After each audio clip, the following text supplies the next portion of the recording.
Assalamualaikum warahmatullahi wabarakatuh. Perkenalkan, nama saya Ridho Saribuana, NIM 2018-11117. Pada kesempatan kali ini, saya akan menjelaskan mengenai mata kuliah operasi sistem tenaga listrik.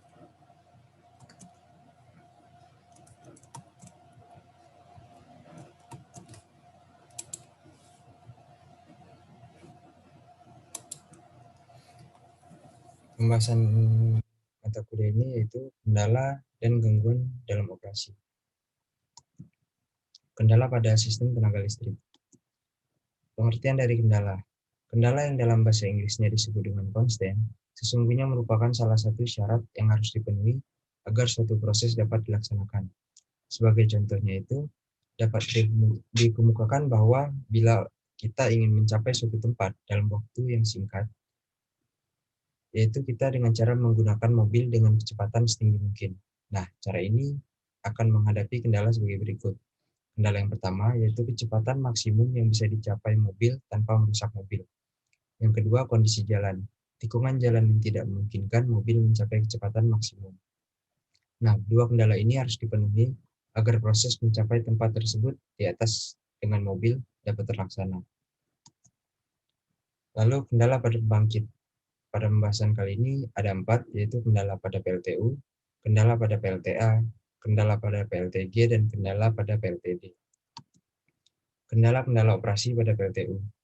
Kendala operasi yang terdapat pada PLTU adalah yang ada 2. Yang pertama, starting time, atau waktu yang diperlukan untuk men-start yang relatif lama. Bisa mencapai 6 jam sampai dengan 8 jam apabila start dilakukan dalam keadaan dingin. Lalu yang kedua, perubahan daya persatuan waktu atau megawatt per menit yang teratas kira-kira itu sekitar 5% per menit.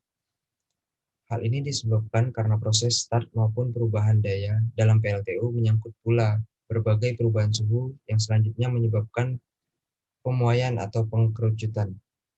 Pemuaian dan pengerucutan sedapat mungkin harus berlangsung merata dan tidak terlalu cepat untuk menghindari tegangan mekanis maupun pergeseran antara bagian-bagian yang berputar dan bagian-bagian yang statis, misalnya rotor dan stator. Lalu kendala-kendala pada operasi PLTA. Kendala operasi dari unit PLTA ini tidak sebanyak kendala pada unit PLTU, terutama untuk keadaan dinamis. PLTA umumnya dapat cepat di-start dan lebih mudah mengalami perubahan beban. Hanya pada PLTA yang mempunyai pipa pesat panjang, perubahan beban mungkin dapat menimbulkan pukulan-pukulan air atau water hammers yang dapat membahayakan pipa pesat. Apabila unit PLTA dilengkapi dengan katup pengaman tekanan lebih kanan, air naik disebabkan perubahan beban. Governor dari turbin PLTA memberikan perintah untuk menambah atau mengurangi aliran air yang masuk ke dalam turbin, mengikuti perubahan yang dialami generator. Apabila perubahan air ini berlangsung lebih cepat, maka dapat timbul pukulan-pukulan air yang membahayakan. Lalu kendala-kendala operasi pada PLTG. Kendala daripada unit PLTG ini lebih ke arah biaya pengoperasiannya yang mahal. Nah, khususnya ini biaya bahan bakarnya. Oleh karena itu, PLTG ini digunakan atau beroperasi dilakukannya itu sependek mungkin, misalnya pada waktu beban puncak atau pada saat ada kerusakan pada unit-unit lainnya. Kendala-kendala operasi pada PLTD. PLTD yang terpelihara dengan baik tidak mempunyai kendala dalam pengoperasiannya. Dapat di-start, stop dengan cepat tanpa banyak menambah keausan dan biaya bahan bakarnya lebih hemat daripada PLTG, tetapi masih lebih mahal jika dibandingkan dengan PLTU. Untuk kendala-kendala operasi yang bersifat kelistrikan, itu terbagi menjadi 3. Yang pertama, masalah aliran daya. Yang kedua, masalah stabilitas. Yang ketiga, masalah arus hubung singkat. Yang pertama, masalah aliran daya. Apabila dari perhitungan aliran daya ternyata akan timbul beban lebih atau overload pada salah satu bagian sistem, maka proses maintenance, scheduling, atau penyusunan jadwal pemeliharaan, optimasi hidrotermis, dan unit komitmen perlu dikompromikan dengan hasil perhitungan aliran daya agar kendala beban lebih tersebut dapat teratasi dengan baik. Yang kedua, masalah stabilitas. Dalam perencanaan, operasi hanya dapat dilakukan pembatasan pembebanan, misalnya dari tie line, agar keadaannya tetap stabil. Apabila terjadi gangguan dalam sistem, dan hal ini seringkali merupakan kendala terhadap rencana pembebanan yang ekonomis dari unit-unit pembangkit. Yang ketiga, masalah arus hubung singkat. Masalah arus hubung singkat dalam sistem, jangan sampai ada bagian sistem yang arus hubung singkatnya melampaui kemampuan dari pemutusnya atau circuit breaker-nya. Selanjutnya, gangguan pada sistem tenaga listrik. Pengertian dari gangguan. Gangguan pada sistem tenaga listrik merupakan suatu keadaan di mana jaringan listrik tidak normal dan dapat mengganggu kontinuitas dari pelayanan tenaga listrik. Nah, secara umum ini gangguan ini diklasifikasikan menjadi dua faktor. Yang pertama, gangguan yang berasal dari dalam sistem tenaga listrik, dan yang kedua yaitu gangguan yang berasal dari luar sistem tenaga listrik.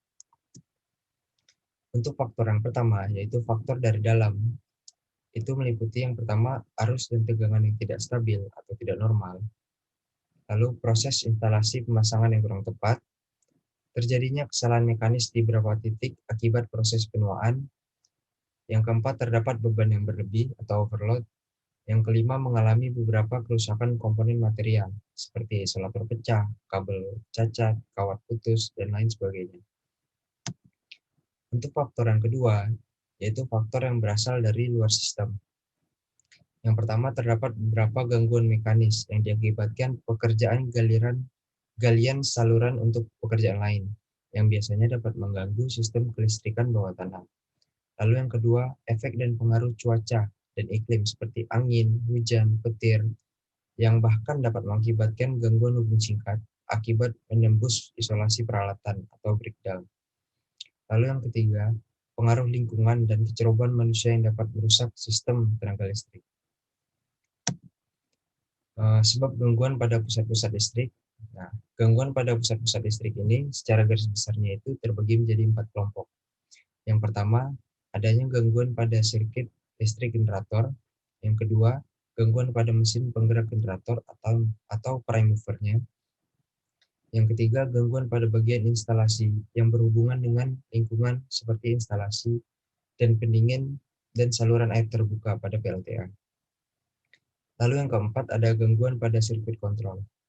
Dalam instalasi yang dijaga oleh operator, seperti dalam pusat listrik ataupun gardu induk, ada gangguan yang tidak atau belum dilihat oleh relay, tapi dapat dilihat oleh operator, yang kemudian sang operator ini berinisiatif untuk men-trip relay demi keselamatan instalasi. Nah, sebelum menjatuhkan pinit, mungkin operator sempat memberitahu, atau bahkan mungkin juga operator tidak memberitahu kepada dispatch bahwa ia terpaksa men-trip PMT. Maka dalam hal ini, sungguhnya operator dapat bertindak sebagai relay. Lalu usaha-usaha untuk mengurangi jumlah dari gangguan. Yang pertama, merencanakan dan melaksanakan pemeliharaan peralatan sesuai dengan buku instruksi pemeliharaan, sehingga terjadi force outage dapat sebanyak mungkin dicegah. Yang kedua, membuat rencana operasi yang mencakup butir A, serta juga memperhatikan agar tidak akan ada bagian-bagian instalasi yang mengalami beban lebih atau overload.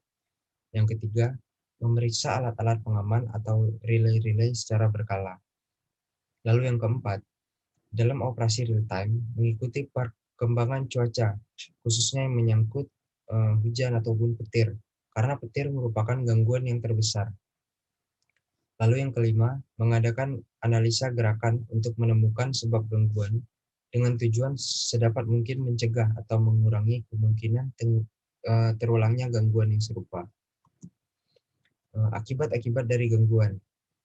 Nah, gangguan ini bisa disebabkan adanya peralatan yang rusak. Dalam pasal ini, sebaliknya, akan disinggung kerusakan peralatan yang merupakan akibat dari gangguan. Nah, gangguan sesungguhnya merupakan peristiwa hubung singkat, baik antar fasa maupun antar fasa dengan tanah.